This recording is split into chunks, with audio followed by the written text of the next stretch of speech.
Traders and businesses describe the 2017 budget as one that will bring lots of relief on them whilst turning around the economy.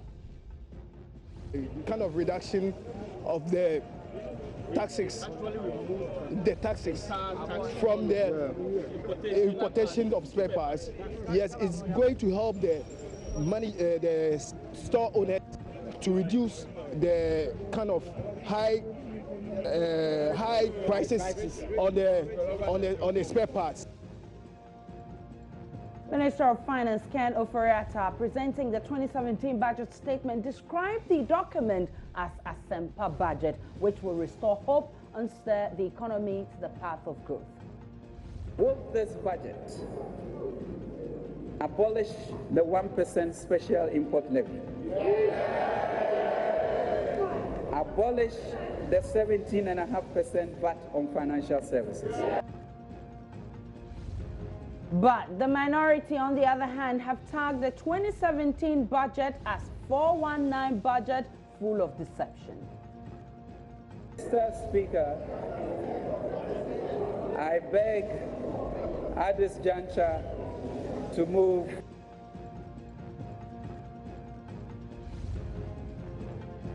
There were high expectations prior to the presentation of the 2017 budget statement. The bigger question remains, did the 2017 budget meet your expectation? We'll have all the answers on today's big story. My name is Aisha Ibrahim.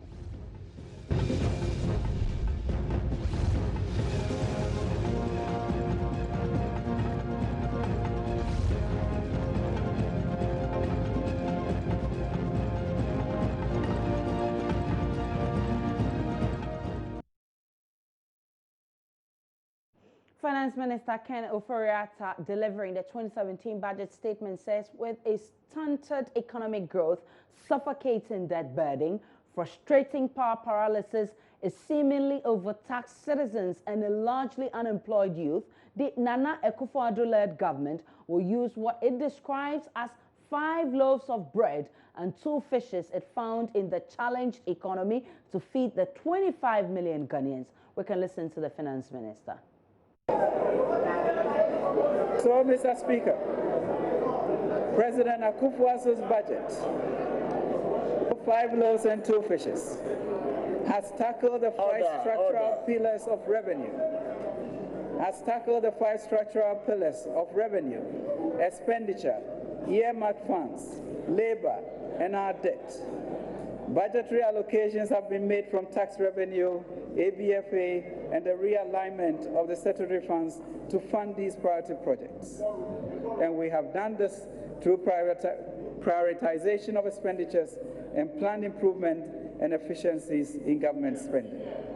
Mr. Speaker, in addition to funding these significant number of programs, we have allocated over 700 million for CAPEX, 7 times more than was allocated last year. We have funded NHIS and given free SHS. We have provided immense tax reliefs, including restoration of teachers and nursing training allowances. We have provided tax reliefs. We have provided tax reliefs for the private sector, including our friends in Aboso Kind and all other socio-economic classes. We have reduced levies on petroleum products. We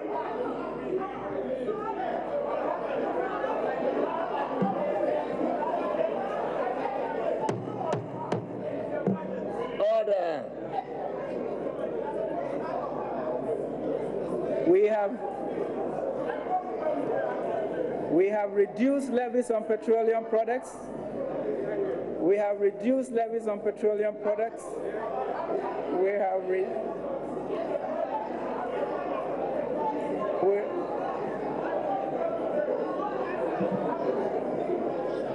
Order, honorable members, order. So, Mr. Speaker, even with these limited resources, we have fully funded NHIS. We have given free SHS.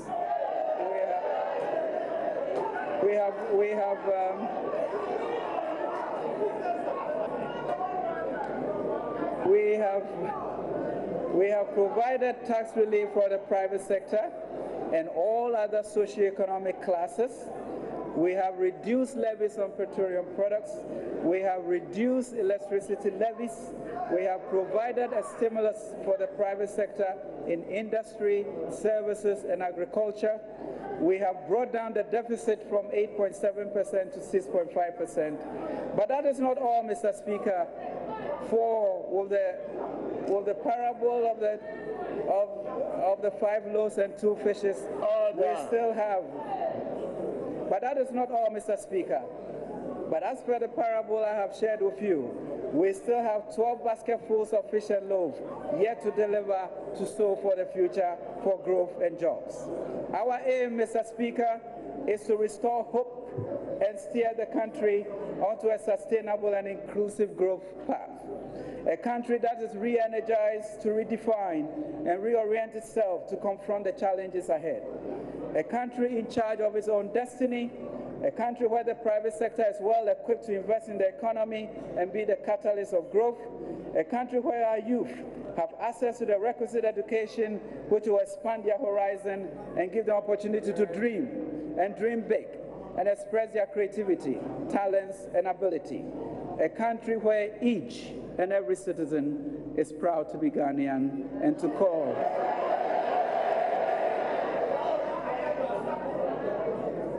call this country home. Mr. Speaker.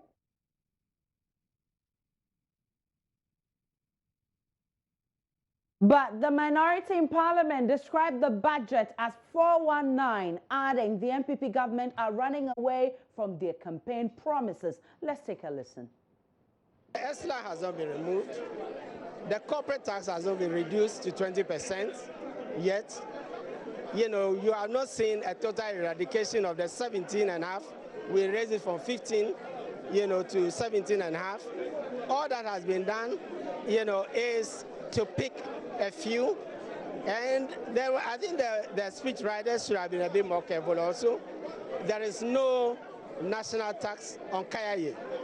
You know that this is a local government tax. So that was a mistake. There is no tax like that. I'm only laying the records. I like the Ghanaians to know that there is nothing like a national Kayaye tax. It is a local government, policy to impose those levies. If you want them to go, the right place is to go to the district assemblies. And the question is, if it's for Kayaye, is it for truck pushers? Is it for the porters? That class. And this is also one very important thing. We do not impose taxes only on account of revenue. We do impose taxes on account of efficiency and on account of equity.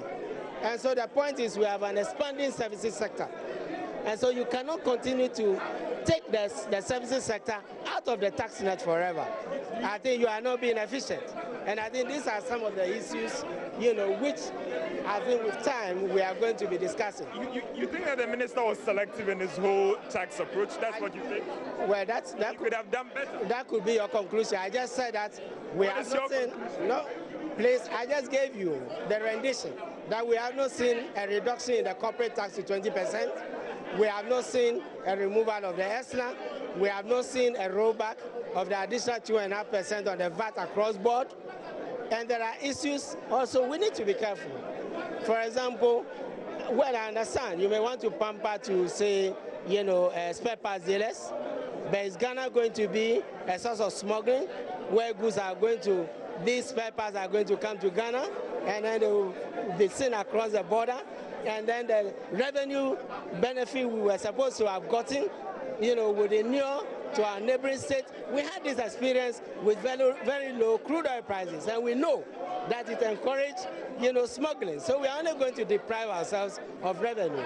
I'm also not sure whether, the caution with raw materials in saying that it is within the ECOWAS convergence criteria has been thought through.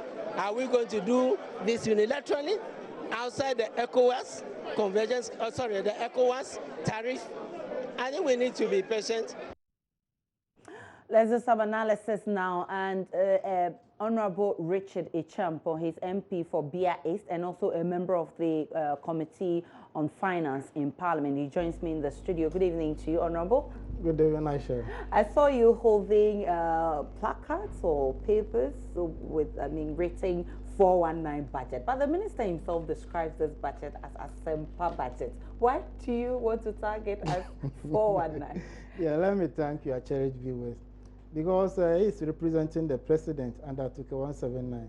So he has no option than to praise the president. And if you listen to the minister, talking about their legacy, Damkwa, and then Foriata, it has nothing to do with the budget. So he's just touting himself and all that. The point is, you promised us many things in your manifesto. In the State of the Nation address, a lot too was rehashed in there. And the president said he was not going to talk much. The details will be in the budget. And if you listen to their campaign and their manifesto, they promised us $1 million to each constituency. They promised one district, one factory. They promised us one village, one dam. And today they are telling us that they are going to set up a fund called IPED, the Infrastructure Program for Eradication of Poverty or whatever. And they will put the $1 million in that account. We'll use that $1 million to assess this district, one factory, one village, one dam. But this was not what they promised us. I know what he said in the budget. They are going to give us 4.39 million Ghana cedis every year. Today, that wasn't the promise. Yes. Today, what is the exchange rate today? Today is 4.5. All right. I think we should listen to the minister once more on tax reduction. Will this budget abolish the 1% special import levy? Abolish the 17.5% VAT on financial services? Abolish the 17.5% VAT on selected imported medicines that are not produced locally? Initiate steps to remove import duties on raw materials and machinery.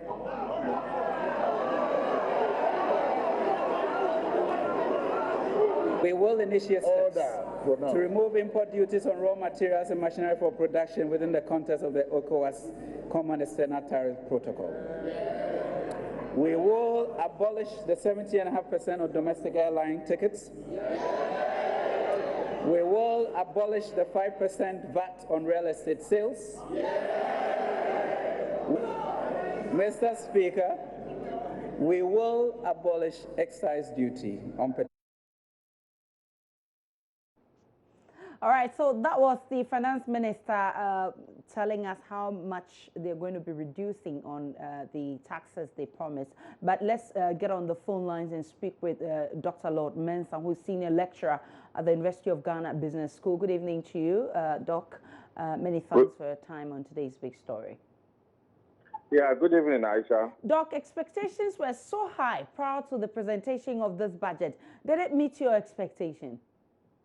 Well, I would say it has gone beyond my expectation because if you look at the budget, somebody would say it is overambitious. But then I think if you don't set ambitious targets, how would you achieve something for your people?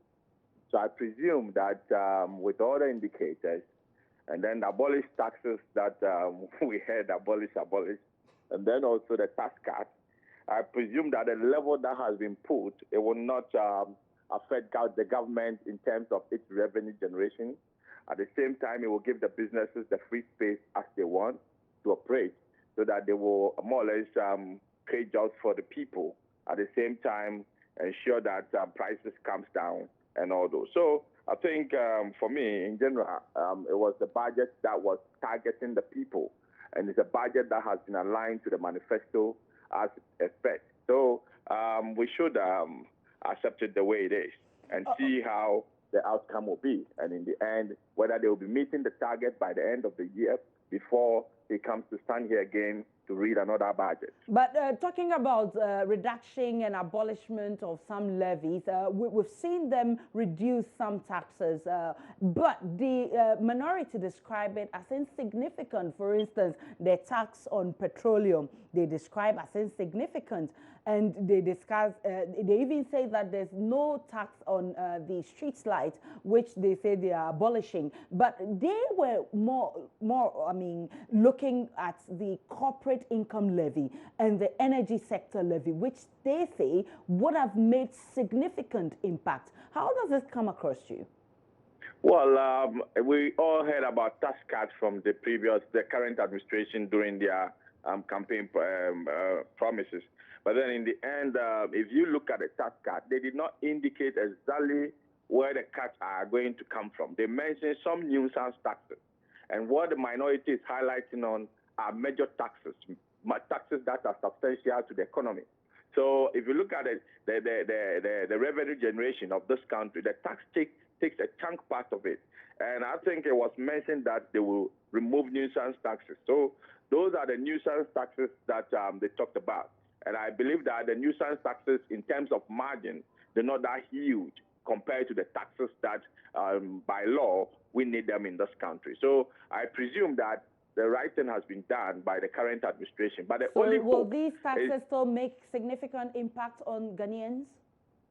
Oh yeah, definitely, it's going to make a significant impact. If you look at the various reductions that came, if you permit me to go back into my data, I remember one of them that was reduced from 17.5 to 15. It's quite marginal, okay?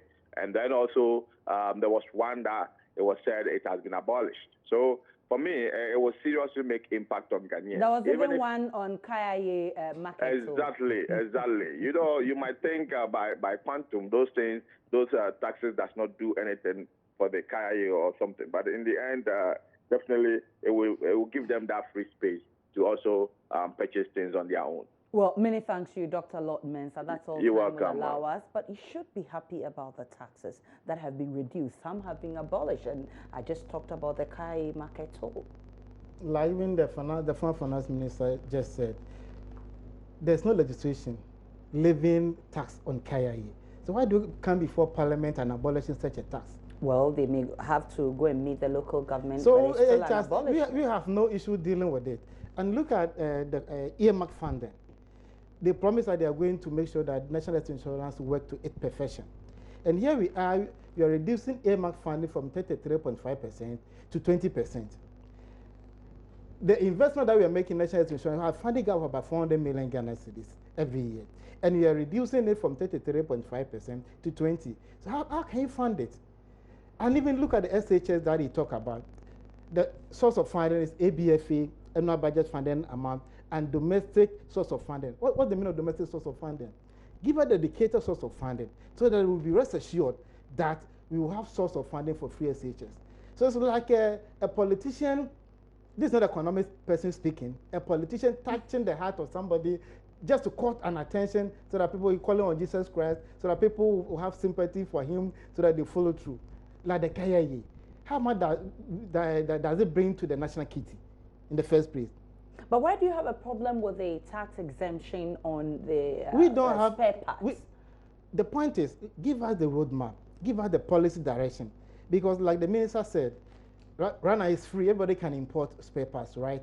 I can go to US or any other part of the world, buy my brand new Benz, just dismantle it as a spare part, bring it to Ghana, then refit it and use it to avoid payment of this tax. And the point is, the influx of Chinese people, they are going to also import these same spare parts because it is tax-free. And the point is, it's demand and supply driven. So if everybody is importing and there's no demand for it. Why are you not looking at it on the positive side? You know, we cannot argue on one leg. We are for Ghana. So give us the policy direction so that we can follow through. It's a 94-page document. We need to read it and interrogate better so that from tomorrow up to Monday, we can make a very good debate and judgment out of it. We don't want to sound like a prophet of doom. So that people might think we are in opposition, we are trying to... But interestingly, he makes the point, and he said that this budget is a Sempa budget, which is coming to redeem Ghanaians or redeem our economy, revive our economy. And you were saying that the robbing Peter to pay Paul. How do you justify this? Like I told you, you promised giving me $1 million every year. You promised giving me one district, one factory. You promised giving me one village, one dam. Here we are, you are using the $1 million to set up all these projects. Isn't it a deceit? He didn't promise me that the $1 million is for one district, one factory, one village, one dam. So there's no fiscal space. So we're telling them, if you want to increase your expenditure by restoration of teacher training allowance, the budget is starting by 1st April, this budget. And you are saying you pay the allowance by September. What is holding you back? You are restoring the allowance by September, free education September. They are just preying on our intelligence. All right, let me have a hold and speak with Benjamin Yabua, who is a representative for the Ghana Union of Traders Association. Good evening to you. You had a tall list of expectations prior to this budget. Have your expectations been met? Well, good evening to your viewers, listeners. Well, Aisha, like we spoke of yesterday, definitely to a large extent our expectations have been met, because seriously, like I told you, we were expecting some relief from the port, and luckily we got a percentage reduction on that special levy we spoke of yesterday. And then I spoke to you about the 3% flat VAT rate, which we felt should be returned.